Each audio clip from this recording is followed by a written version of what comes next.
l'info écho avec Capital.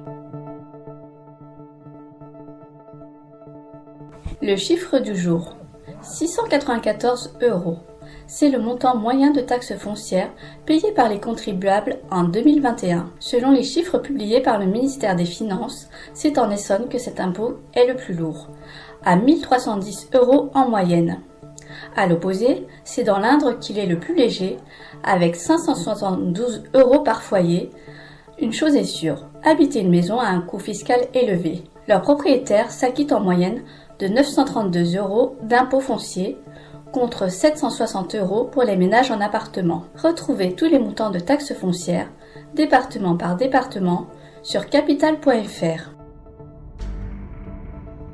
On continue avec le coup de gueule du jour, poussé par le secrétaire général adjoint de la FNSEA, Patrick Bénézy, au sujet du chèque alimentaire. Initialement prévu pour permettre l'achat de denrées de qualité, fraîches, bio et françaises, ce coup de pouce de 100 €, auquel s'ajoutent 50 € par enfant à charge, pourra être utilisé à des fins bien différentes. Aux grandes dames du représentant de la fédération, car les bénéficiaires pourront très bien aller s'acheter une paire de Nike ou un iPhone au lieu de dépenser cet argent dans de la nourriture, peste-t-il auprès de Capital.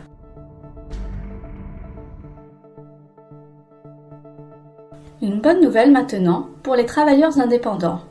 Si vous rencontrez des problèmes professionnels, familiaux ou médicaux, vous pouvez solliciter HELP, un programme lancé par les organismes de sécurité sociale. À partir d'un rapide questionnaire à remplir en ligne sur le site des URSSAF, les pouvoirs publics vous aident à réaliser de multiples démarches administratives.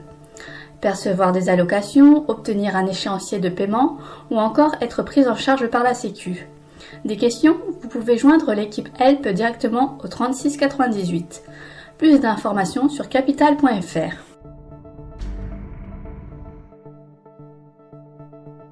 On termine avec une mise au point faite par le nouveau ministre de la Santé, François Braun, concernant le recours aux urgences.